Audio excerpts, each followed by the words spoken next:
Olá, eu sou Fernando Gabeira. Estamos de volta com o programa Capital Natural. No programa de hoje, vamos falar da diversidade energética. Recentemente, a WWF Brasil, um braço nacional de uma das maiores organizações não governamentais ligadas à conservação da natureza no mundo, publicou um relatório com o objetivo de discutir os caminhos e alternativas para a matriz energética brasileira. A opção por construir hidrelétricas na Amazônia, ao todo são 23 novas usinas planejadas pela região, é a única que dispomos, é o melhor em termos econômicos, sociais e ambientais e em termos de eficiência e segurança energética, argumentos técnicos tão propalados. Para debater este assunto, recebemos em nossos estúdios o senhor Carlos Ritt, coordenador do Programa de Mudanças Climáticas e Energia do WWF, e o professor Gilberto Januzzi, professor titular da cadeira de Sistemas Energéticos da Faculdade de Engenharia Mecânica da Unicamp. Carlos, nós estamos num país em crescimento. Precisamos produzir cada vez mais energia? Essa é a ideia? Claro que estamos num país em crescimento, em desenvolvimento, com maior inclusão social, com maior acesso de populações carentes à rede de energia e que passam a consumir e a comprar equipamentos que demandam energia. Então é necessário suprir essas demandas. A gente precisa investir mais em eficiência energética também e fazer escolhas mais estratégicas sobre as diferentes fontes. O Brasil é um país muito rico em diversidade de fontes de energia. Professor Januzzi, fala-se muito em matriz energética. Nem todo mundo sabe o que é matriz energética. O que é uma matriz energética e quais as características da matriz brasileira? Matriz energética nada mais é, do que você planejar, o que você vai consumir, e quais são as fontes de energia que você tem para transformar nos serviços que você está buscando. Energia é um dos setores de infraestrutura que a gente precisa ter um grande tempo de planejamento. A gente precisa planejar hoje para que essa energia esteja disponível daqui a 5, 10 anos. Então, exige um horizonte de tempo para você planejar. O Brasil, como o Carlos mencionou, tem uma vantagem de termos uma gama enorme de opções de fontes. E, ao mesmo tempo, estamos construindo essa infraestrutura que vai consumir energia. A questão é você fazer as escolhas certas, tanto do ponto de vista econômico, social e ambiental. Agora, por que o Brasil tem essa matriz? Foram razões históricas, geográficas, as duas combinadas? Como é que o senhor vê a formação dessa matriz energética?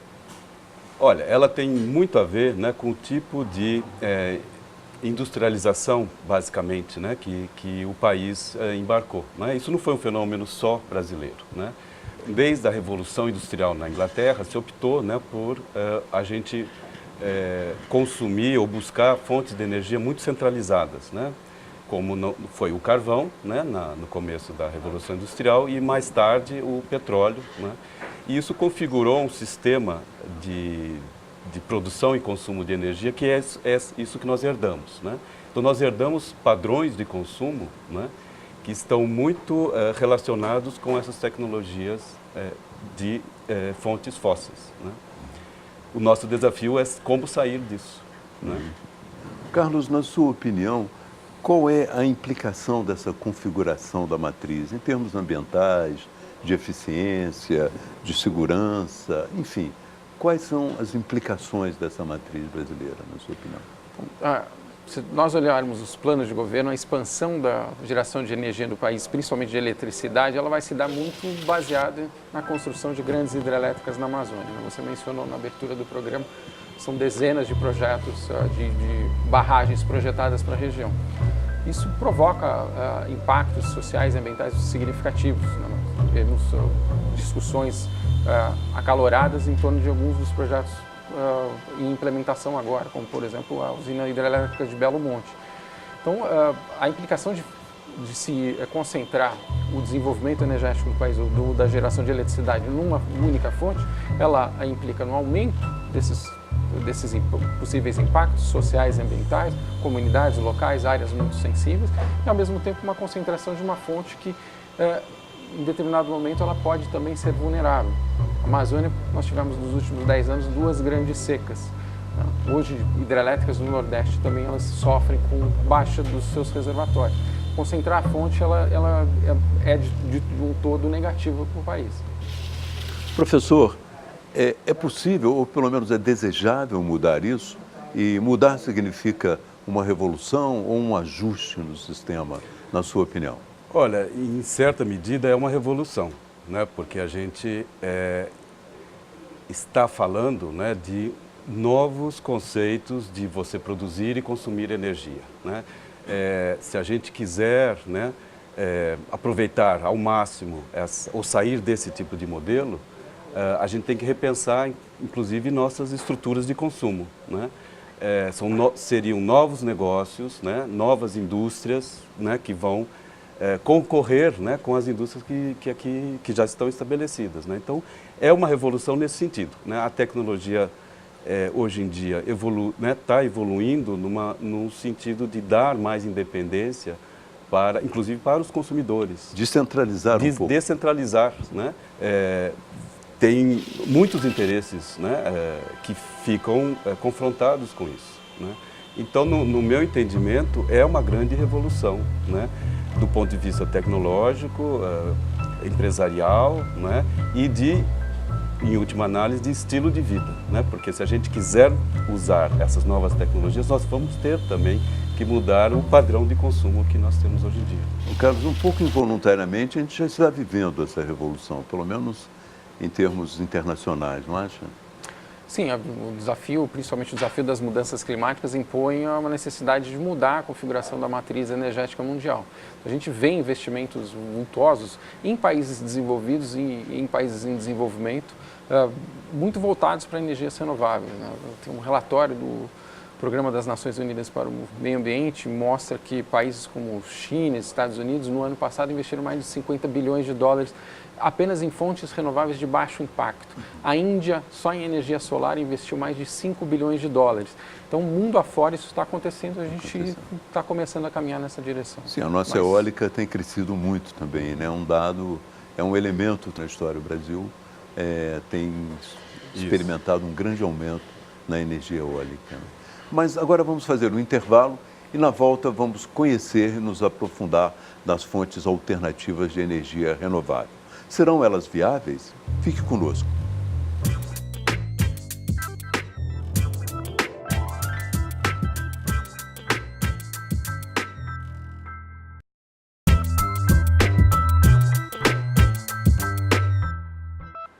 Estamos de volta com o programa Capital Natural. Hoje, discutindo fontes renováveis e alternativas de energia. Recentemente, o WWF Brasil publicou um relatório intitulado Além das Grandes Hidroelétricas. O título não deixa dúvidas sobre o alvo do estudo. As grandes hidroelétricas são as vilãs prediletas dos defensores de comunidades indígenas e engajados em campanhas nas redes sociais. Mas será que existe alternativas sérias para elas? Nós fomos a campo para checar. O programa Capital Natural foi conhecer um dos projetos de uso de fontes alternativas de energia da empresa Biogás Energia Ambiental. Implantado no aterro sanitário Bandeirantes, que recebia metade do lixo da cidade de São Paulo até o ano de 2009, quando foi desativado. O projeto captura metano de lixo enterrado ali através de 400 pontos de coleta e o conduz até a usina termoelétrica Bandeirantes. Os sopradores na porta da entrada da usina são, na verdade, grandes aspiradores, responsáveis pelo suprimento constante de gás para alimentar os seus geradores.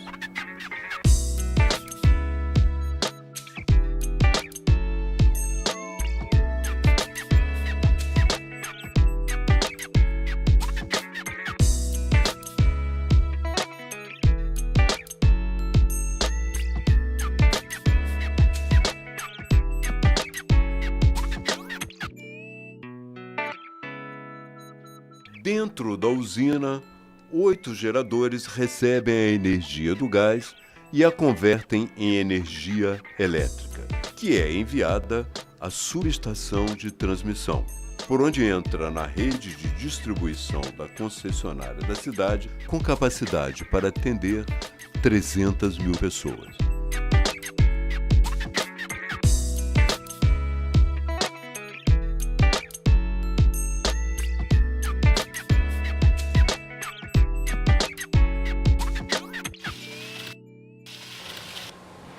Carlos, a presidente Dilma Rousseff, no início da conferência Rio+20, disse que não era possível iluminar o mundo apenas com o sol e a energia eólica, que isso era uma fantasia e nós tínhamos que abrir mão dessas fantasias e discutir a questão da energia no mundo de outra maneira. Como é que você vê essa declaração? Ela estava atingindo um ponto correto na sua afirmação?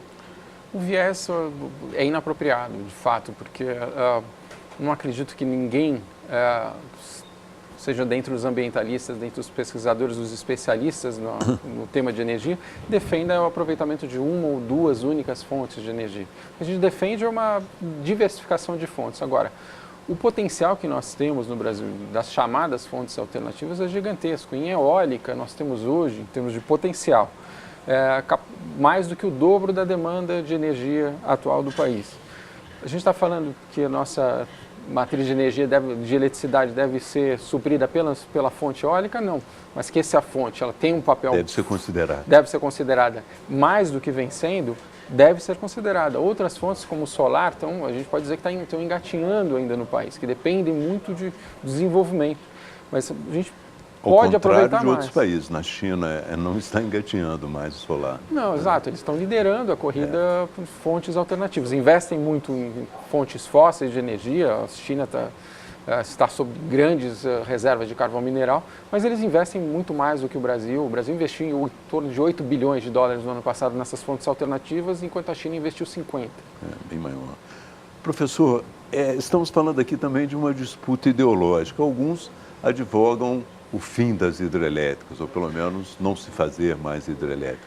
Outros não, acham que as coisas têm que ser combinadas. Como é que o senhor vê esse processo?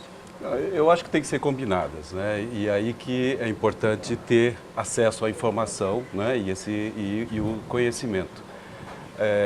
É um fato que nós temos a maior parte ainda na nossa reserva hidrelétrica está por ser desenvolvida, né? Nós temos 60% do nosso potencial nessa região amazônica.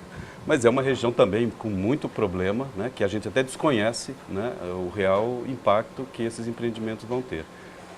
Então, eu acho que nós temos que combinar várias coisas, né?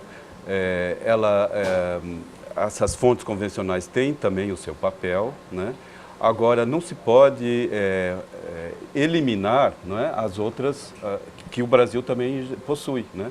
Elas são importantes e principalmente, eu acho que na conjuntura internacional, onde se nota um claro interesse, né, em você integrar cada vez mais essas chamadas fontes alternativas, né, nas matrizes, né, dos diversos países.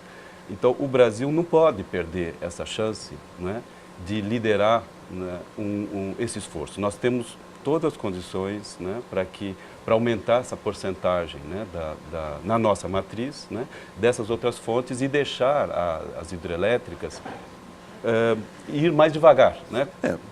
Complementariedade, né? A ideia é complementariedade. Isso. Agora, Carlos, há uma passagem interessante no estudo do WWF que diz que se toda a extensão de Itaipu fosse coberta de painéis solares, iria se produzir 45% de energia solar, equivalente a 45% que o Brasil consumiu em 2008. É simples assim? Quer dizer, se nós tivéssemos a região coberta de painéis solares, nós estaríamos produzindo essa quantidade de energia? Essa referência ela dá uma dimensão do potencial que nós temos, que é pouco aproveitado. Tecnicamente é possível? Seria muito caro hoje? Seria, mas energia solar é energia que tem os seus custos reduzidos de forma mais acelerada no mundo inteiro. Então ela está se tornando cada vez mais competitiva e viável. O que nós queremos demonstrar com isso, nesse estudo desenvolvido em parceria e coordenado pelo professor Januzzi, é que o potencial é gigantesco no país. Então se a gente olha a eólica, a solar, a biomassa da cana-de-açúcar, a gente consegue suprir uma boa parte das nossas demandas de fontes que causam muito menor impacto. E a solar tem a vantagem da descentralização possível. Ela pode ser uma energia produzida até em cada casa, se houver necessidade. Exatamente. Medidas recentes do governo até incentivam o aproveitamento da energia solar, o abatimento da conta de energia pela energia gerada por painéis solares eventualmente colocados em residências, né? Mas aí a gente ainda está engatinhando e pode fomentar muito mais o aproveitamento dessa fonte. Vamos para o nosso último intervalo. Na volta, as soluções e a viabilidade de adotarmos as tão simpáticas e desejadas fontes renováveis e alternativas de energia elétrica.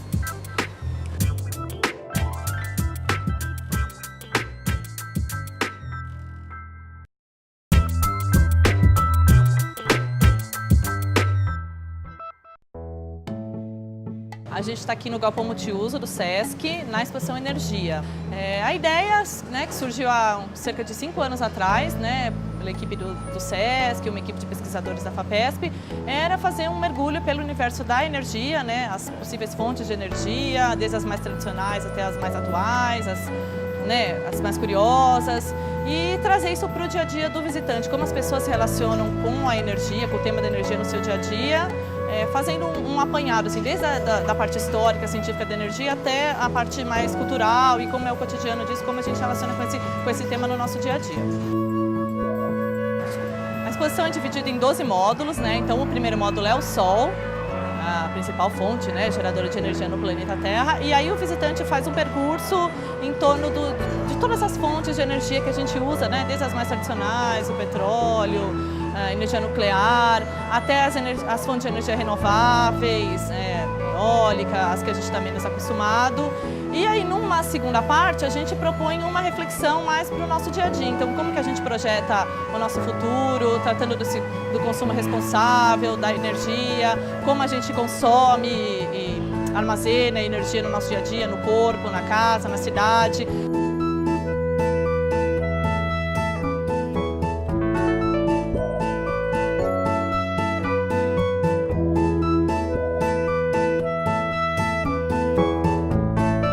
Pode manipular, a exposição é bem interativa, então quase todos os módulos têm botões, vídeos, né? É bem visual a exposição.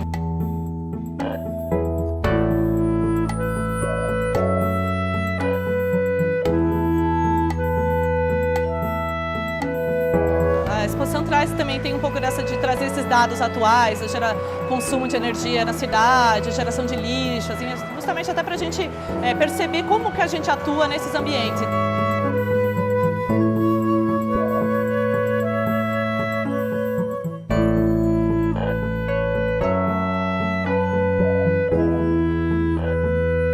O nosso público-alvo, assim, são os escolares, né? Até pelo tema, a gente está recebendo bastante escolar. A gente tem um material do professor, um material do aluno, né, que todos os participantes que vêm aqui fazer a visita conosco, a visita monitorada, ganha, né, ao final da visita.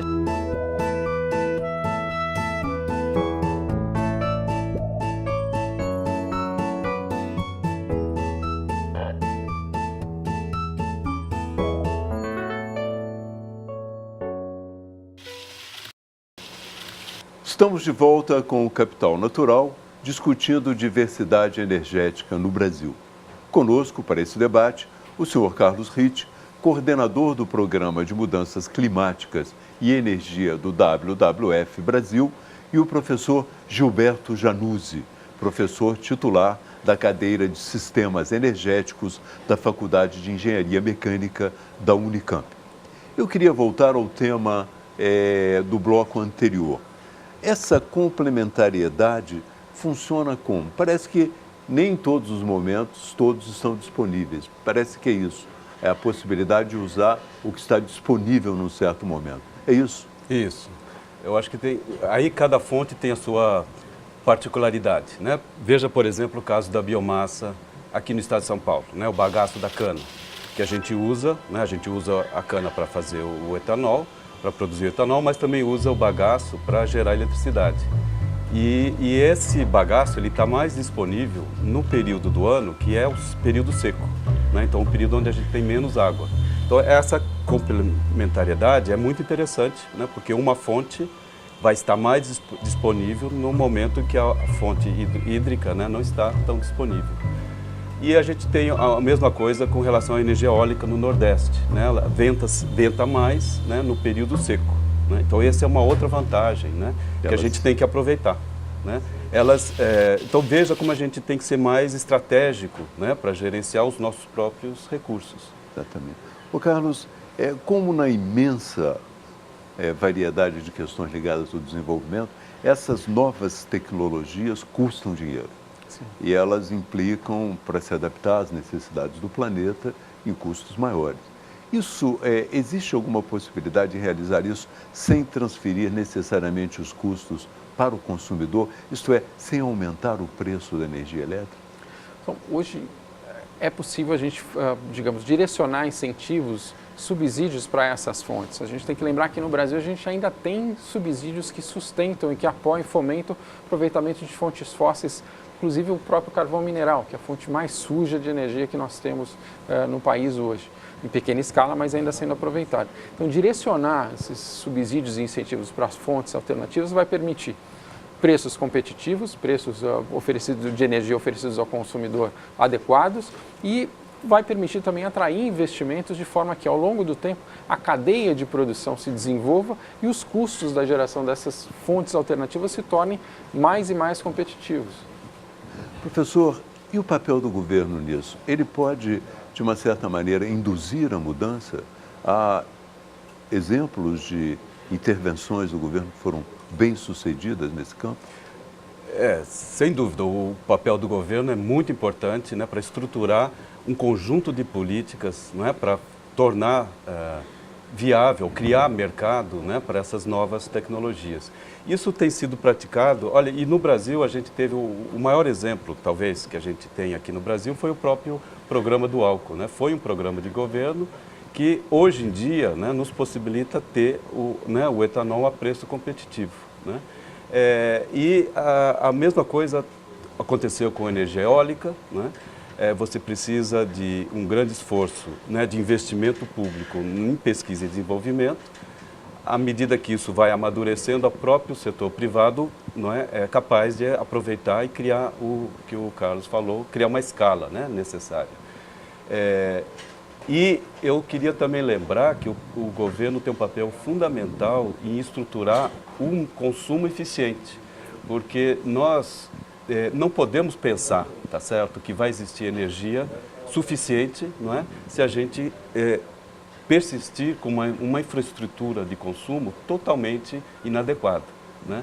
Então tem que haver o governo tem também que ser o agente, né, que vai dosar essas medidas, né? Então é necessário ele coordenar muito, né, porque eficiência energética, assim como fontes alternativas, é altamente descentralizado, não é? Então vai desde informação ao consumidor até as tecnologias que você compra, a sua geladeira, a casa que você constrói. Então nos países onde isso é feito de uma maneira sistemática, você sempre encontra, não é, claro, um papel a ser feito pelo agente público, que é o governo.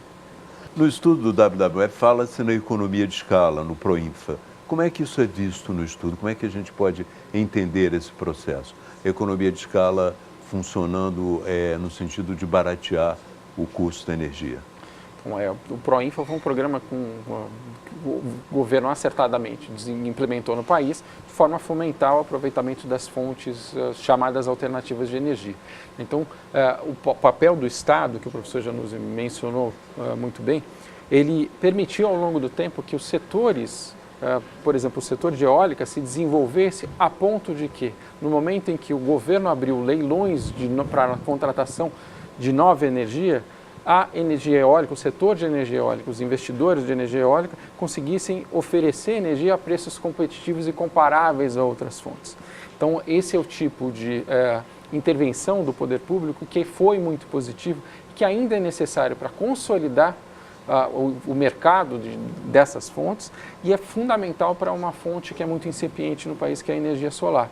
Então, nós acreditamos que para que essas fontes atinjam em escala significativa na nossa matriz de eletricidade, é fundamental haver essas intervenções, esse papel, é fundamental o papel do poder público fomentando o aproveitamento dessas fontes, atraindo investidores, de forma a consolidar esses mercados.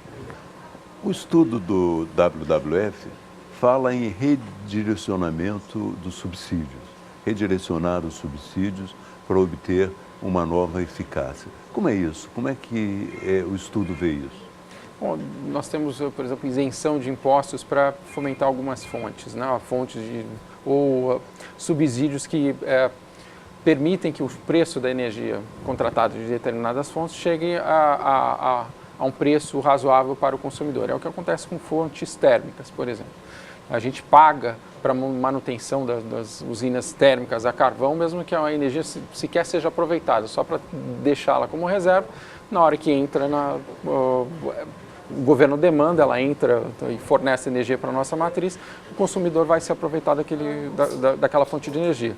Mas o que nós precisamos fazer, e que nós acreditamos que seja a decisão estratégica do governo fazer, porque outros países também vêm fazendo isso, é bom para o clima, é bom para o meio ambiente, é bom para a economia, é direcionar esses subsídios para essas fontes de menor impacto. Os ganhos econômicos vão ser significativos, nós conseguiríamos suprir as demandas de energia do país, diminuiremos os impactos sociais e os impactos ambientais. Então o ganho é múltiplo.